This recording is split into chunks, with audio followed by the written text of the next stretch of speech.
Hey guys, welcome back to the channel.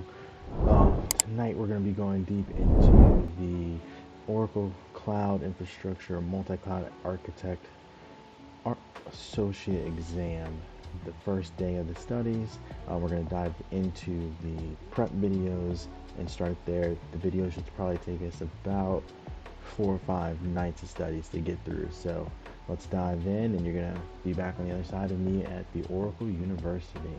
Let's go. Alright guys, so we're over at Oracle University. I've logged into my account. Alright, this is what it looks like. If you guys want an actual overview of the university, different actions, what it's all about, I can do that in a different video. But we're going to dive right into the session. So as you can see, session 1 is multi-cloud introduction. You get a nice little skill check after it, and then we get to talk about identity and access management. So that's with identity and access management included, we're looking at about a little under an hour long video, so let's get in it.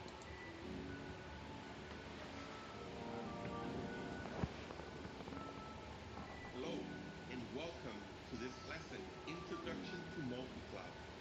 My name is Sergio Castro with Oracle University, and it is my pleasure to kick off this new learning path on multicloud. Oracle is an early adopter of multicloud, a pioneer in multicloud services.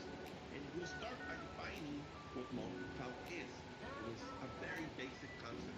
Basically, it is the coordinated use of cloud services from more than one cloud service provider, two or more. And there are many reasons why a customer might want to leverage two or more cloud service providers.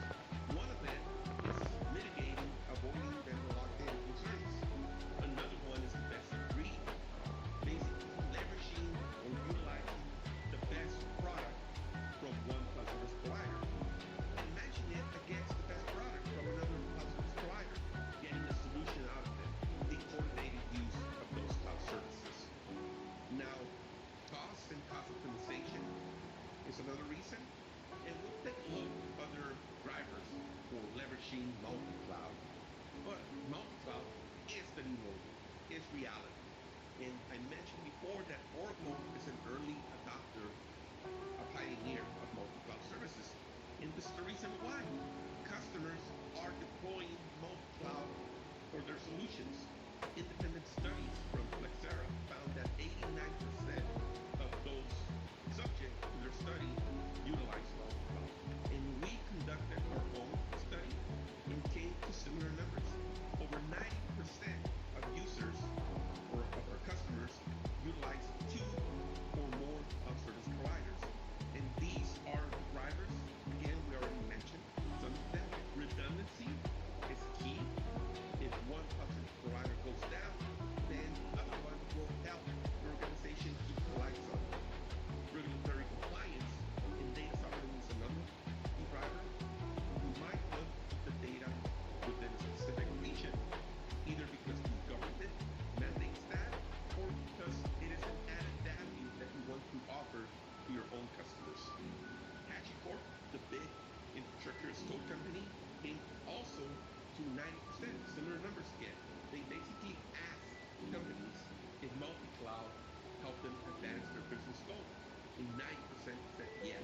And all of this data is very recent data, so less than 6 months ago. And Oracle, again, is a pioneer in adopting cloud services for multi-cloud.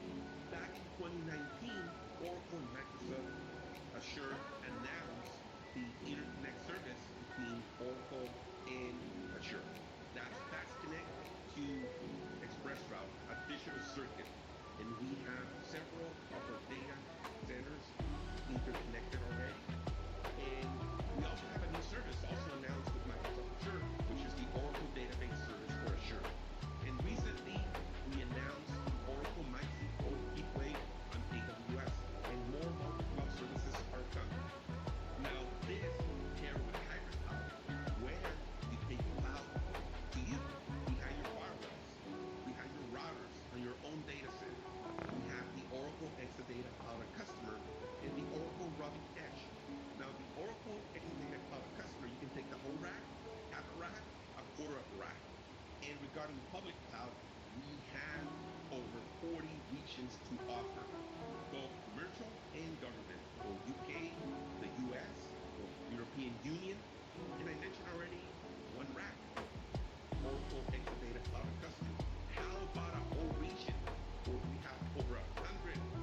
service for Azure is you have an Oracle Cloud infrastructure and Oracle Cloud resources that look and feel for Microsoft Azure, so you can enable Oracle Database Service for Azure. And basically, you have your database running OCI, and you configure that database with the look and feel of Microsoft Azure, and everything is provisioned for you automatically, including the private tunnel, the digital circuit between Express Route and OCI Fast Connect. So it's a familiar Azure native user experience. Anybody already familiar with Azure will have no problem in configuring a database for Azure and OCI. And this will come with automated identity, networking, and monitoring integration. And of course, the 2 milliseconds latency on the private interconnect tunnel. And all of this with no additional cost. So this completes the introduction. Thank you very much for watching.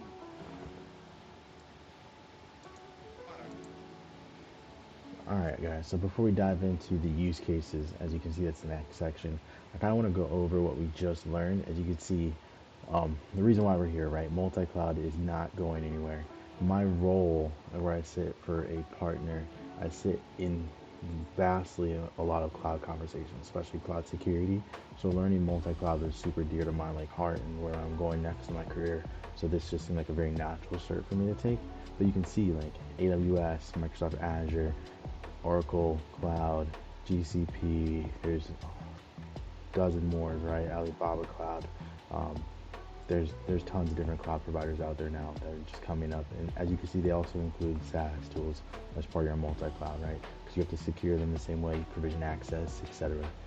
So it's just all becoming a lot of the more day to day, and it's really good to see a provider out there that wants to go and be at that cutting edge. So I'm excited to see the more services that they build with Azure. Obviously, being a Microsoft solutions architect for my day job, I'm very Microsoft's dear to my heart. So this one just makes sense for me. So I'm excited about it. So let's dig into use cases next and keep it rolling.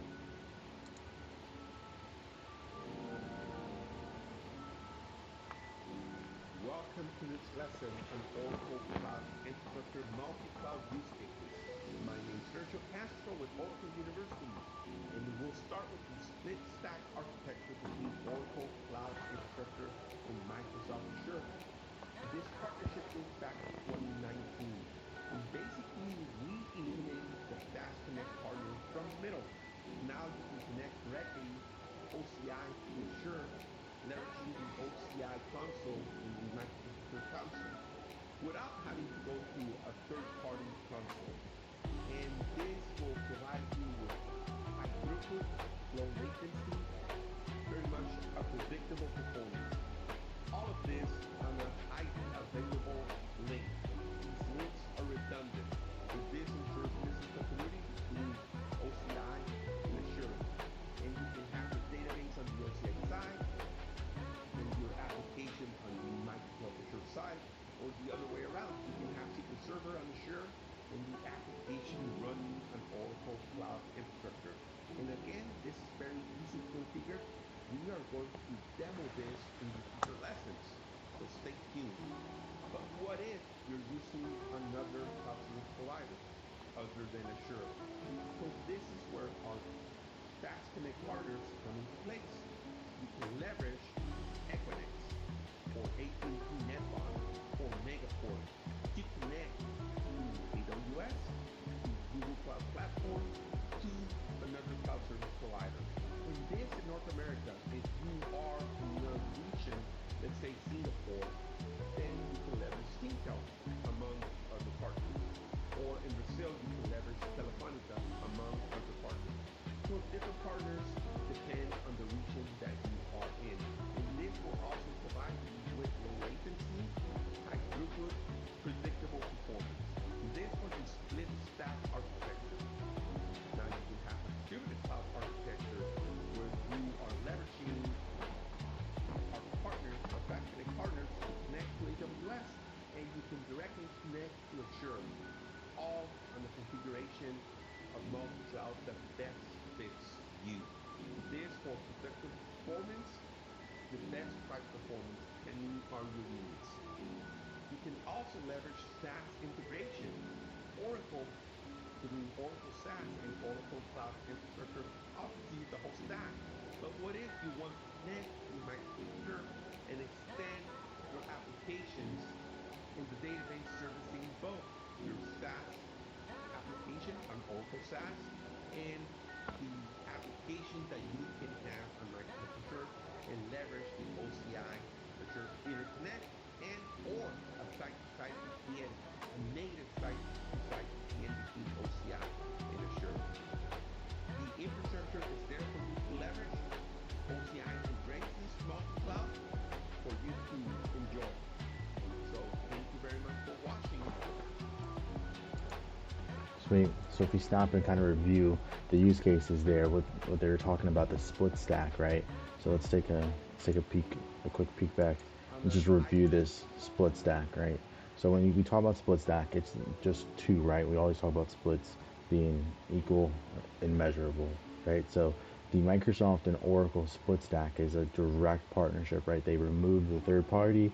Now there's a direct network integration there between Oracle Cloud and the Azure Cloud, right? So you have very low latency, which means for people that are new to the channel or new to tech in general, latency is the speed of your traffic, your network, right? So if you have slow Wi-Fi, right, we all have experienced that. It's very important to have a very low latency when we talk about applications, right? Getting the users can notice that. That's why users get choppy. So the lower latency, the better the provider, the better the service can be. So it's super important, right? So I think as I'll kind of diagnose what questions may be on a test, I think it's going to be, of course, hey, what is split stack architecture? What is the, I forget even what they call it already now. There's wording in there around the hybrid stack, right? So distributed cloud, right? So for distributed cloud, like how does distributed cloud work, right? So it's making sure we understand the use cases for distributed cloud, multi-partner schemes, etc. So very important. Let's hop into this skill check and see what we get.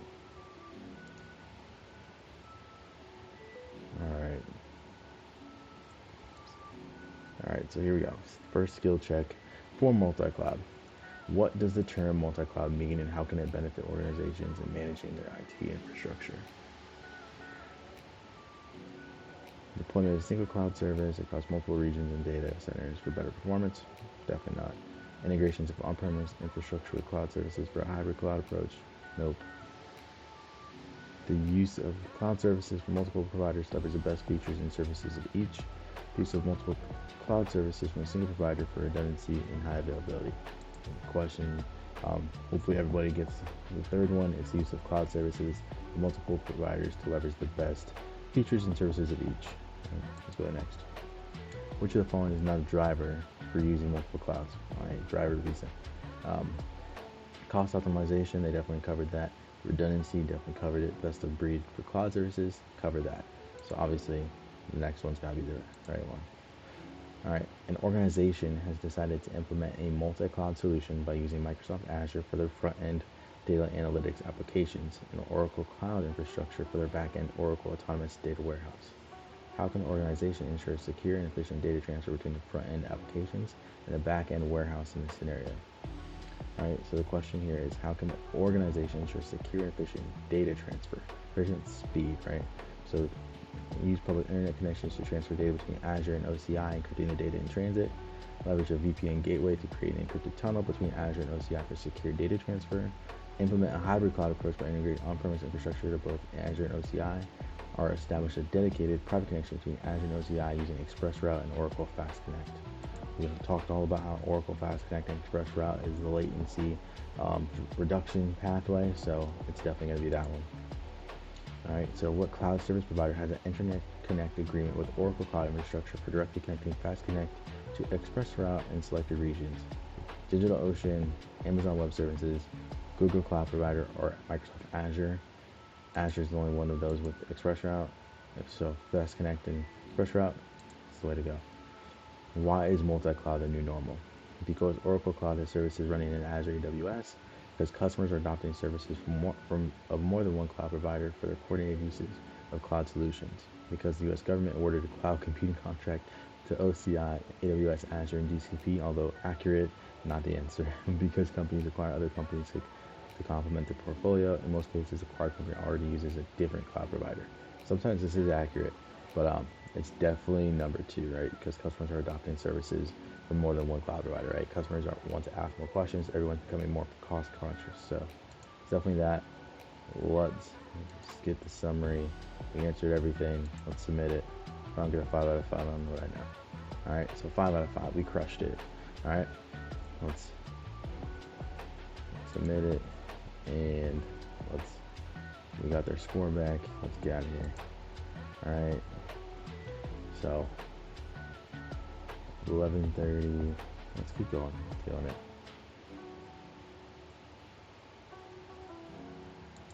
All right, we're diving into identity. Hello and welcome. In this lesson, we will discuss the basics of OCI Identity and Access Management Service. So let's get started. IAM stands for Identity and Access Management.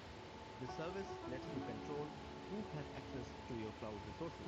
Now you can also control what type of access a group of users have and to which specific resources. Now there are two key aspects to this service.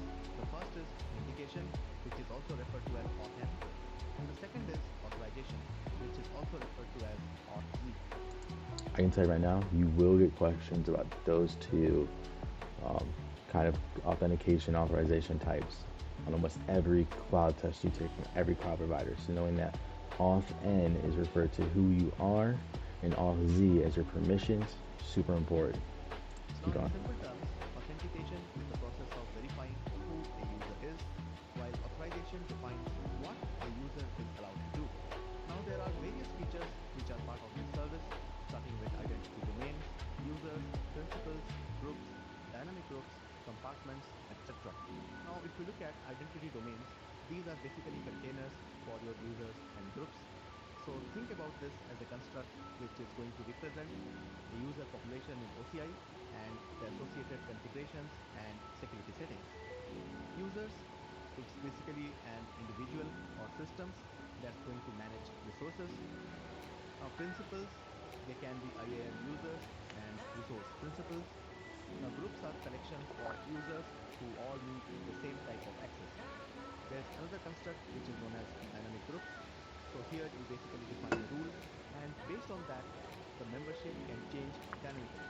Now we also have policies which is going to define the authorization, and they are written in a human readable format. There is also a concept of compartment, which is basically the collection of related resources. So whenever you sign up for OCI, you get a tenancy, which is also known as the root compartment. Now, resource is basically any cloud object, for example, a virtual cloud network or a compute instance. Now, there is also an option to federate OCI with an identity provider. And in that scenario, the management of users and groups is basically done in the identity provider. Now, when you write advanced policies, you can also use network sources, which is nothing but a group of IP addresses. And you can leverage advanced policies to restrict access to only requests originating from the network source. So these are basically the identity concepts in Oracle Cloud Infrastructure. Now, what we do in OCI is that we first create an identity domain and then create users and groups inside or within that identity domain. And then we write policies against those groups. And these policies are how you define authorization. Now, one thing that you should understand is that you always allow with your policy and never deny. As by default, OCI access is defined by least privilege. So if something isn't allowed, it's going to be denied. Now let's have a look at the policy syntax.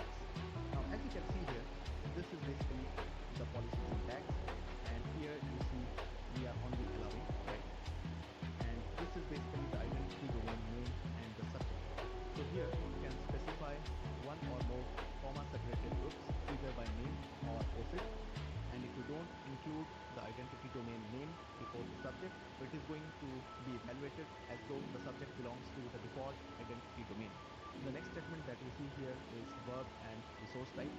So there are four options when it comes to specifying a verb, which is inspect, read, use, and manage. And then the resource type can be either an individual resource type, for example, a VCN, volumes, or a family resource type, for example, virtual network family. Now the next construct is location, which is also known as placement. So you have the option to specify a single compartment or compartment path by name or OSIP, or you can simply specify tenancy to cover the entire tenancy. And next you see there is conditions, so you can write advanced policies using conditions. Now next we have compartments. Compartments are a powerful feature in Oracle Cloud Infrastructure for security isolation and access control. So what is a compartment? When you open an account in OCI, you get a tenancy. Now this tenancy is a fancy name for an account, and we also give you a root compartment that you see here. So think of root compartment as a logical construct where you can keep all your cloud resources. Now what you can also do is that you can create your own individual compartments. And you can see here that there is a compartment for network and there is a compartment for storage.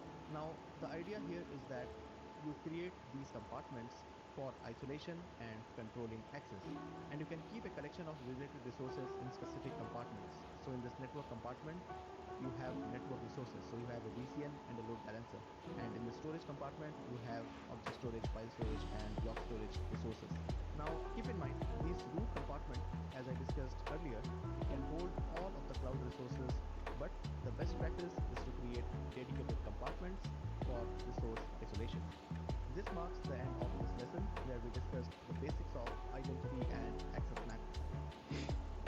So as you take the Oracle trainings, you'll see that they put the little light bulbs. I think you can always guarantee that there will be a question with every light bulb, right? So if we look here, right, there is a light bulb here. Best practice, create dedicated compartments to isolate resources, right?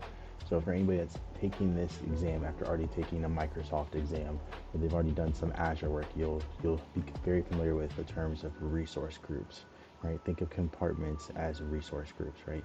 Your tenancy root compartment, that's think of that as your subscription. With OCI, you only get one large tenant resource group subscription for your entire environment, and you don't get to create separate subscriptions. Um, they just believe in compartments. So I think it's very important to know that. Let's keep rolling.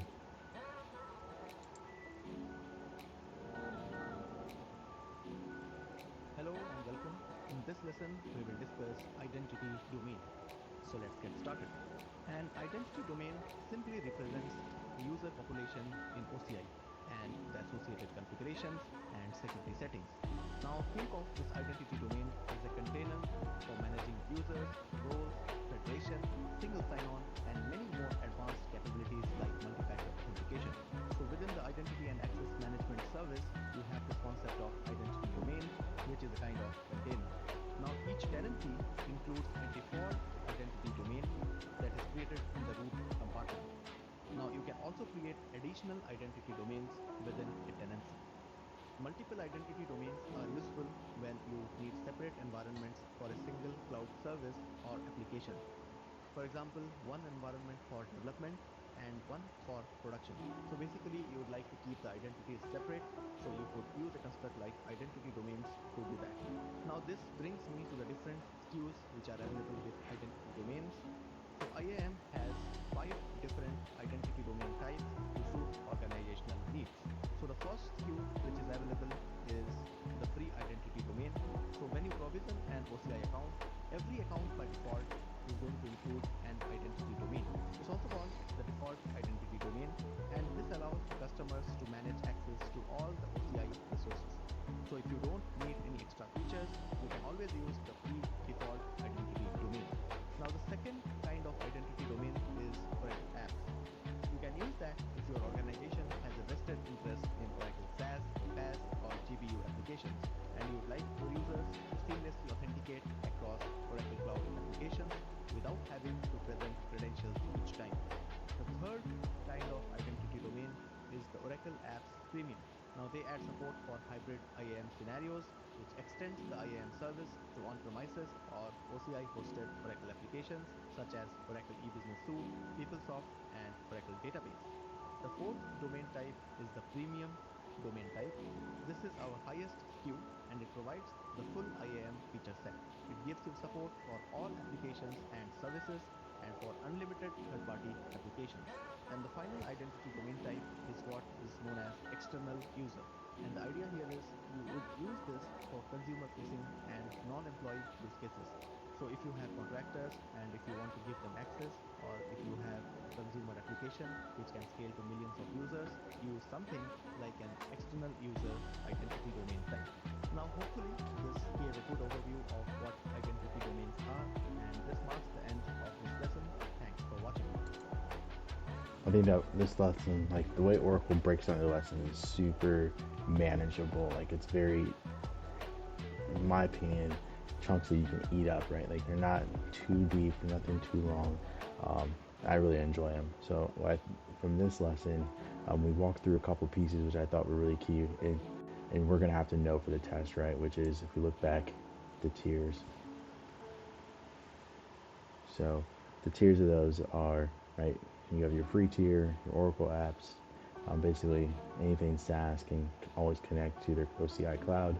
Then Oracle Apps Premium, which extends the SaaS apps from above and includes basically the Oracle hybrid features, right? So PeopleSoft, I think they mentioned Oracle eBusiness Suite, a few others of Oracle only, right? Then there's the full premium SKU, which basically extends SSO offerings to any IDP, right? That's where you can pull in identity provider offerings. So if you want that, like say bring in your Azure AD over to OCI, you'd have to get the premium SKU. And the external user is basically just the same as anywhere else, right? Hey, I want to add guest users to my OCI infrastructure.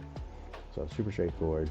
I think we're actually going to leave it there because it's pretty late for me tonight. So tomorrow we'll start right away with a walkthrough of OCI, and then go straight into the federation concepts and try to get through the rest of the identity domain. So we'll just do an identity part 2. Until then, thanks you guys as always. And if you like the video, hit the like button and subscribe for more.